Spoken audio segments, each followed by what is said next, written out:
Provérbios, capítulo 22. Mais vale a escolha de um bom nome do que grandes riquezas, e o favor amoroso é melhor do que a prata e o ouro. O rico e o pobre se encontram. O Senhor é criador de todos eles. Um homem prudente prevê o mal e esconde-se, mas os simples passam e são punidos. Pela humildade e pelo temor do Senhor são as riquezas e honra e a vida. Vamos lá. Pela humildade e pelo temor do Senhor são as riquezas, a honra e a vida. Espinhos e laços estão no caminho do perverso. Aquele que guardar a sua alma estará longe deles. Ensina a criança no caminho que ela deve andar, e ainda quando for velho, não se desviará dele. O rico domina sobre os pobres, e o que toma emprestado é servo do que empresta. Aquele que semeia a iniquidade colherá vaidade, e a vara de sua ira falhará. Lança fora o escarnecedor, e a contenda sairá. Sim, cessarão a luta e a vergonha. Aquele que ama a pureza de coração, por causa da graça de seus lábios, será amigo do rei. Os olhos do Senhor preservam o conhecimento, e ele derruba as palavras do transgressor. O homem preguiçoso diz: há um leão lá fora, serei morto nas ruas. A boca da mulher estranha é uma cova profunda. Aquele que for abominado pelo Senhor cairá nela. A tolice está ligada ao coração da criança, mas a vara da correção a afastará. Aquele que oprime o pobre para aumentar suas riquezas, e aquele que dá ao rico, certamente virá a necessitar. Inclina o teu ouvido e ouve as palavras dos sábios, e aplica o teu coração ao meu conhecimento. Porque será agradável se as guardares dentro de ti, se aplicares todas elas aos teus lábios. Para que tua confiança esteja no Senhor, a ti tornei conhecido este dia, a ti mesmo. Não te escrevi excelentes coisas, em conselhos e conhecimento. Não te escrevi excelentes coisas, em conselho e conhecimento. Para fazer-te saber a certeza das palavras da verdade, para que pudeste resolver as palavras da verdade aos que forem enviados a ti. Entendi. Então, são dois versículos, só corrigindo aqui, pessoal. São dois versículos que eles são ligados. É porque, geralmente, esses versículos, eles são cada um independentes entre si. Mas agora aqui, o versículo 20 e o 21 são ligados. Então, não te escrevi excelentes coisas em conselhos e conhecimentos, para fazer-te saber a certeza das palavras da verdade, para que pudestes responder as palavras das verdades aos que forem enviados a ti? Então, é uma pergunta. Ou seja, Deus está perguntando, a sabedoria. Eu não te dei conhecimento exatamente para tu saber guiar quem for até você, querendo saber a verdade, o conhecimento? Não roubes ao pobre, porque ele é pobre, nem oprima o aflito no portão. Porque o Senhor pleiteará por sua causa, e saqueará a alma daqueles que o saquearam. Não faças amizades com um homem raivoso, e não ande com um homem furioso, para que não aprenda seus caminhos, e consigas um laço para a tua alma. Não sejas tu um daqueles que apertam as mãos, ou daqueles que são fiadores de dívidas, se nada tens para pagar, porque ele deveria levar tua cama debaixo de ti. Não removas os limites antigos que teus pais estabeleceram. Vês tu o homem diligente em seu negócio? Ele ficará diante de reis, não ficará diante de homens maus. Maravilha, pessoal. O que eu não comentei no capítulo 21, eu tenho para comentar aqui no capítulo 22. Ele tem muitos temas que me acionam gatilhos aqui em relação a reflexões. Então vamos começar aqui. Aqui já foi o capítulo 22, vamos comentá-lo. Gente, mais vale a escolha de um bom nome do que grandes riquezas. E o favor amoroso é melhor do que prata e ouro. Eu acho que eu já falei aqui na nossa série que o dinheiro ele é apenas um meio de transmissão de energia. O dinheiro representa o tempo das pessoas que precisaram colocar seu tempo para fazer aquela atividade. Então, ele é um meio de transmissão de energia que remunera o favor de outra pessoa, né? A atividade de outra pessoa. Só que Salomão vai dizer aqui, ó, que mais vale a escolha de um bom nome do que grandes riquezas. Por quê? Porque, em tese, para eu comprar um fone desse, eu preciso da riqueza para comprar o fone, tal, né? Mas, se eu tiver um bom nome, eu viro para alguém que tem esse fone e eu consigo ele. Meu dinheiro, o dinheiro de qualquer pessoa, ele é finito, né? Em regra. Então, pode ser que eu compre isso e fique sem o dinheiro. Mas se eu tiver um bom nome, onde eu chegar eu tenho crédito. Crédito é exatamente da palavra acreditar. Acreditare, né? Do latim, derivado do latim. E acreditar é porque as pessoas acreditam em mim e me dão crédito para que eu realize as atividades que eu desejo. Então, a gente pode ver a relevância de ter um bom nome muito acima de ter o dinheiro. Claro que os dois são desejáveis.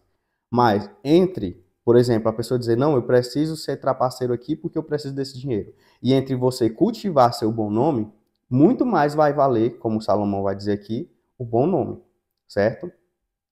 Aí ele vai dizer também, o rico e o pobre se encontram, o Senhor é o criador de todos eles. Então, o fim a todos, então até então, seria a morte.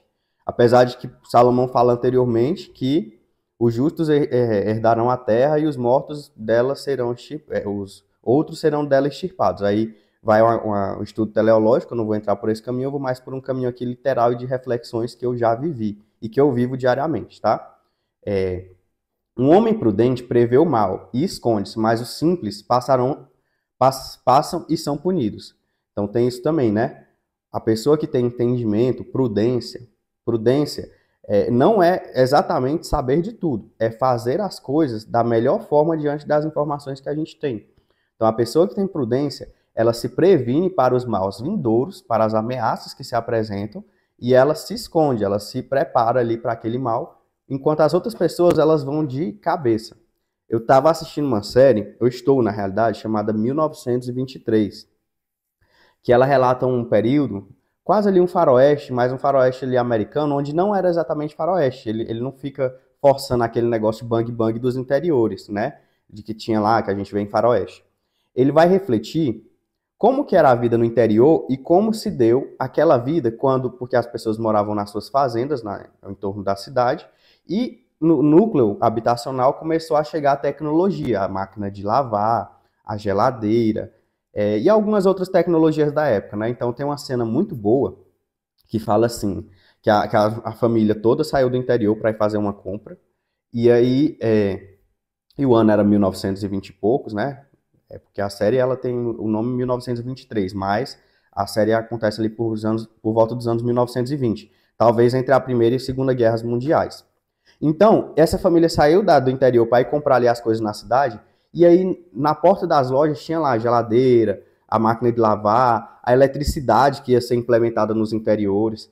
E aí foi interessante porque o vendedor, né, dizendo lá para a família o quanto seria produtiva a vida deles com aquilo. E aí o rapaz da família falou, olha, você quer nos vender essa máquina para que a gente possa produzir mais, só que a gente vai ter que trabalhar mais para te pagar pelo que você está nos fornecendo. E foi interessante aquele ponto de vista deles, porque assim, claro, do ponto de vista econômico, claro, se você pega uma função e você divide funções específicas para cada pessoa, o princípio da economia é esse, tá? Da economia.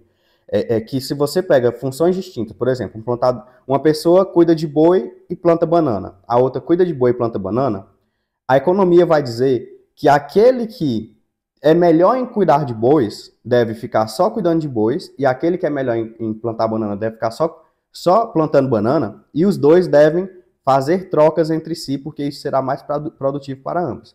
Do ponto de vista econômico, a economia defende isso.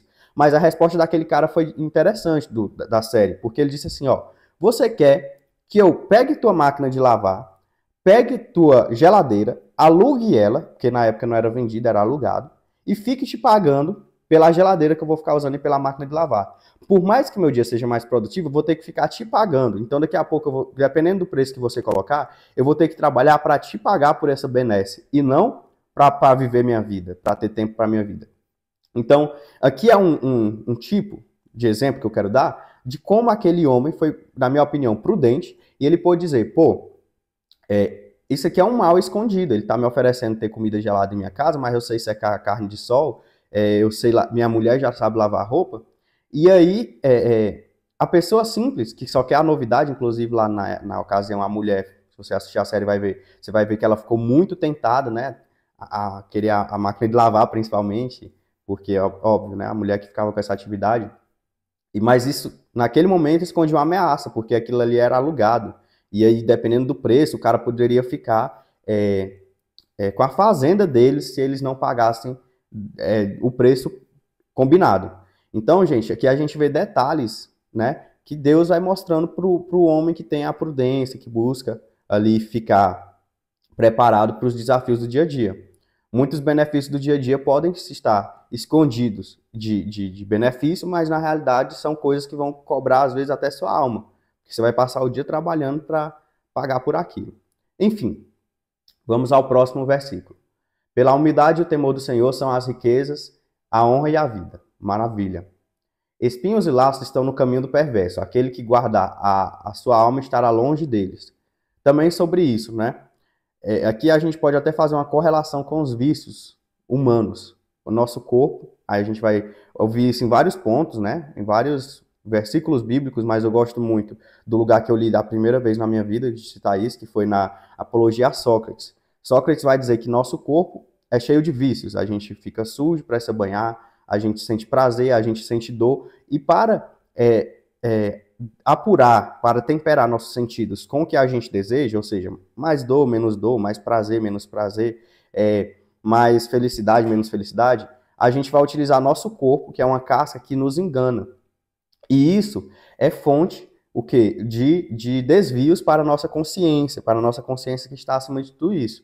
Se a gente se identificar com o nosso corpo e pensar que deve buscar o prazer em detrimento da dor, vai chegar um tempo, pessoal, que os seres humanos não vão conseguir, já existe nesse tempo, mas os seres humanos não vão conseguir evoluir psicologicamente porque eles estão apenas em busca do prazer. Um exemplo disso é aquelas pessoas que passam a vida, por exemplo, jogando videogame no celular porque não conseguem sair daquela energia de dopamina, das cores bonitas, né?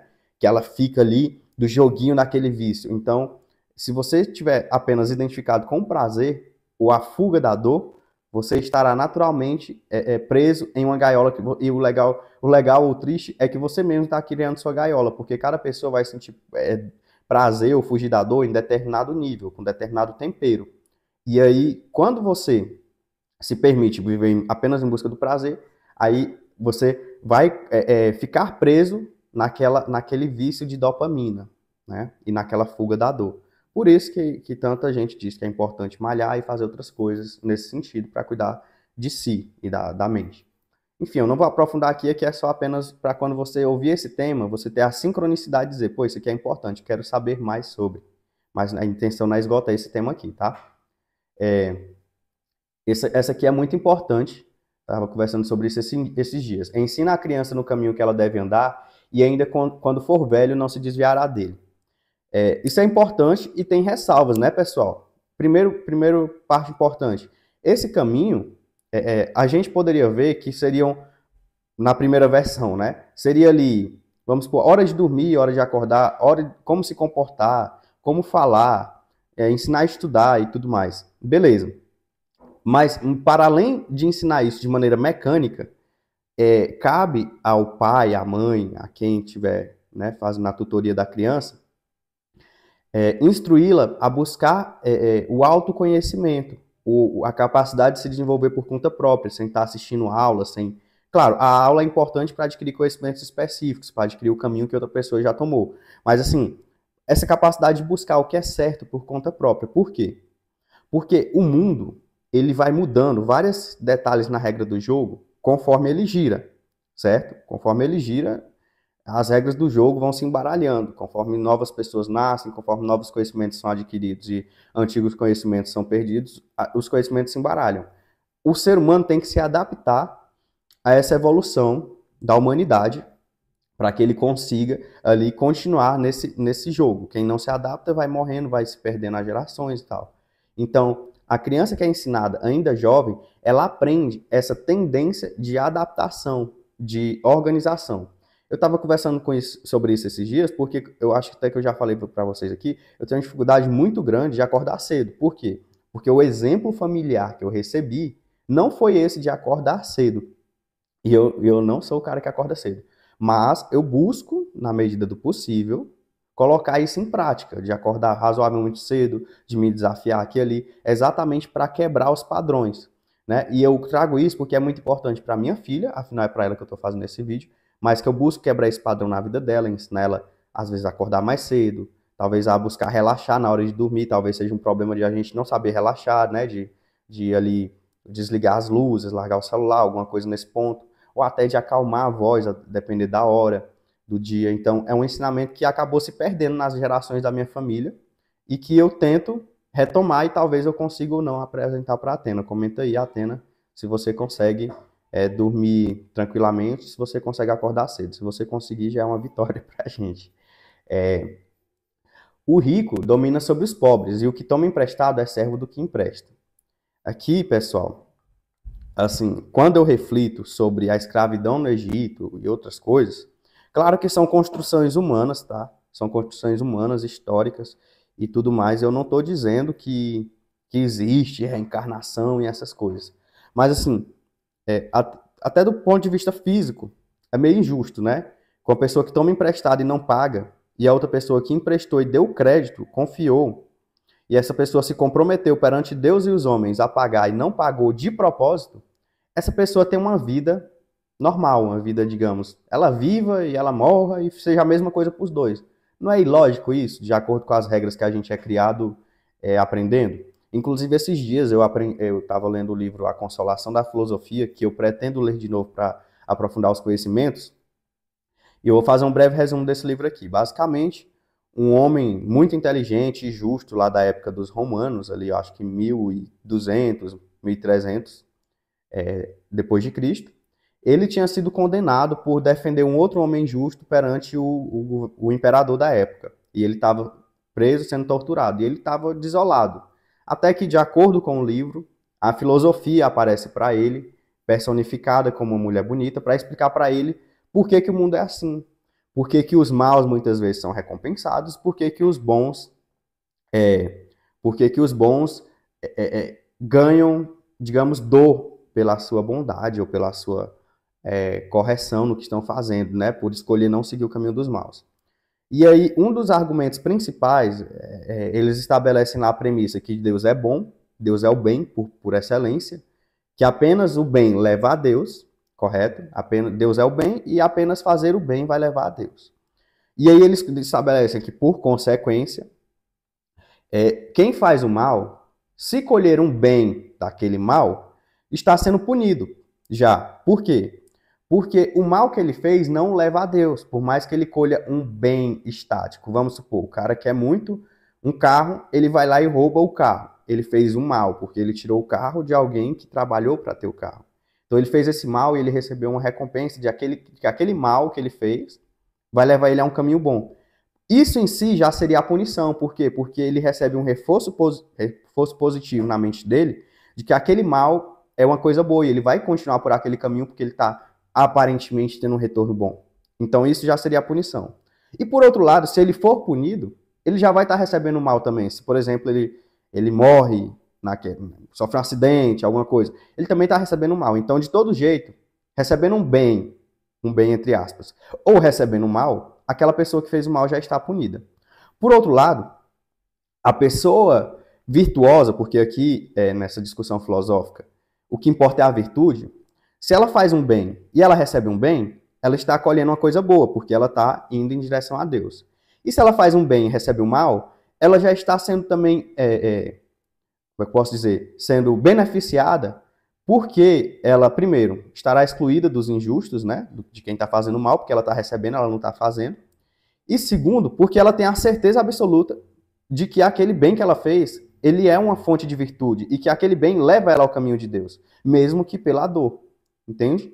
Então, por isso chama a consolação da filosofia. Por quê? Porque você não vai ser consolado no mundo dos homens, no mundo carnal. Você será consolado pelos mal sofridos, mesmo sendo virtuoso, no mundo de Deus, no mundo do bem, no mundo da sabedoria. Você sabe que o que você está fazendo é certo.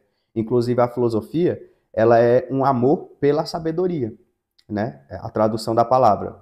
Zophos seria sabedoria e philos, salvo engano, seria a busca por esse amor. Então, amor pela sabedoria. Salvo engano, seria a tradução quase literal de latim para português da palavra filosofia. Então, gente, por que eu estou dizendo isso aqui? Porque, assim, existem duas formas de você interpretar.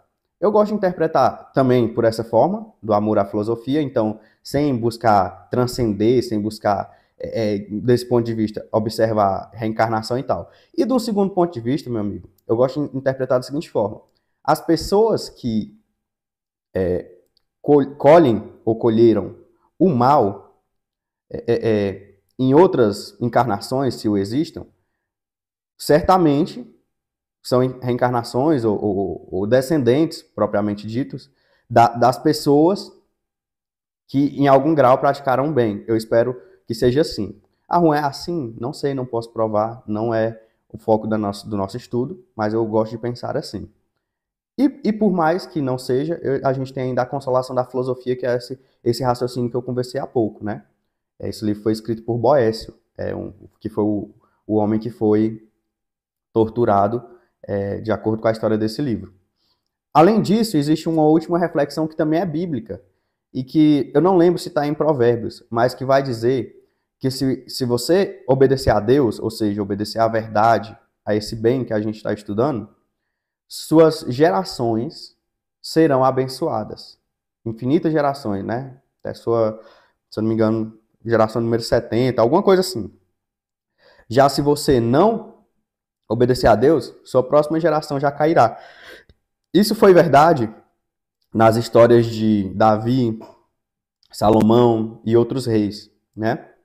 Que enquanto Davi estava com Deus, tudo caminhava bem. Quando ele desobedeceu a Deus ali, mandou matar o soldado dele e outras coisas, a geração seguinte dele, a próxima, já tinha problemas, como por um lado Salomão reinou, por outro o filho Absalão, enfim, abusou da irmã, e acho que o Salomão teve que matar Absalão, e assim por diante. E o mesmo vale para outros. Então, a gente também pode enxergar isso não como questão dessa vida, da minha encarnação do Juan, mas do que eu estou passando para Atena. Ou seja, se a minha filha, por exemplo, se eu for uma pessoa que não obedece a Deus, vou viver em um caminho de perdição, vou estar perdido, não saberei o que fazer, vou ser a pessoa que toma emprestado e vou deixar para minha filha essas vicissitudes e dívidas e problemas até que alguma geração minha se reconcilie com Deus por conta própria, digamos. E se eu for uma pessoa que entende o caminho de Deus, a prudência, a virtude, o conhecimento, deixaria essas bênçãos também para minha filha em inúmeras gerações. Isso, pessoal, é que eu estou falando aqui, eu estou falando porque isso é extremamente tangível. Isso é real, isso não é uma brincadeira. As famílias que governam o mundo, claramente, elas não governam apenas pelo dinheiro. Elas governam porque elas entenderam essas leis e muitas outras, e elas têm a prudência de onde entrar e onde não entrar, de como investir e como não investir, do que querer entre si no seu dia a dia, né? Elas dominaram as vicissitudes em determinados graus da alma, do corpo humano, da alma, as doenças da alma, né? Enfim, os prazeres, a questão dos vícios. Então, logo também eles se percam nisso, alguma das gerações deles, vai gerar problemas até para o planeta como um todo. Tu tá falando de quem? Da galera que faz o Fundo Monetário Internacional, que controla a moeda, que investe e tira dinheiro de países. Tudo isso é feito por essa mesma lógica, né? Essa lógica de sabedoria. Até porque se eles investissem no país errado, o país ia quebrar e eles iam perder dinheiro. Beleza. Gente, aqui a gente tem muitas coisas para comentar, né? Por exemplo, lança fora o escarnecedor e a contenda sairá. Sim, cessarão luta e vergonha. As pessoas escarnecedoras, que reclamam, que são as fontes daqueles problemas mais que doem, né, nos grupos, são fontes desses problemas. Ou você resolve com essas pessoas, ou você tira eles dos grupos e os grupos terão paz para poder evoluir. Porque elas desviam, esse tipo de pessoa desvia a mentalidade do grupo, entendeu? Então, vamos supor, 10 pessoas, 8 ou 7, claro, sempre vai ter uma ou duas guiando, aí tem outras 6 que estão seguindo, só que tem sempre uma ou duas ali, ó, que fica reclamando. Será que vai dar certo? Será que não vai? Ah, aquele líder ali não sabe nem o que está falando. Então aqui está dizendo o quê? Tira fora esses dois, que você vai ter um grupo muito mais coeso e que não vai ficar tendo minhoca na cabeça para perguntar se tá dando certo ou não. Beleza? Então a tolice está ligada ao coração das crianças, mas a vara da correção a afastará dela. Então as crianças têm que ser corrigidas no seu caminho. Por quê? Porque senão ela vai seguir, como eu falei anteriormente, ela vai seguir naquele mundo de tolice e não vai conseguir nunca plantar algo sólido para a vida, nunca vai ter sabedoria, conhecimento. Tem um filme que é sobre isso, inclusive, um filme que um cara, ele viaja no tempo e ele cai no futuro. E no futuro, o que acontece? Devido aos seres humanos terem perdido esse conhecimento de prudência, aí a comida é fast food, o banho, como não tem mais água limpa, é uma água lá colorida, a água que eles bebem é tipo um refrigerante. Então, tudo isso coisas que fazem mal, né? Porque as pessoas perderam o conhecimento do que é bom e do que é ruim. E aí, é como se os adultos fossem adultos, mas eles fossem crianças, porque eles, entre si, eles se prometem coisas que crianças gostariam. Por quê? Porque ninguém disciplinou o próximo. E aí, consequentemente, o próximo tem cada vez vícios piores.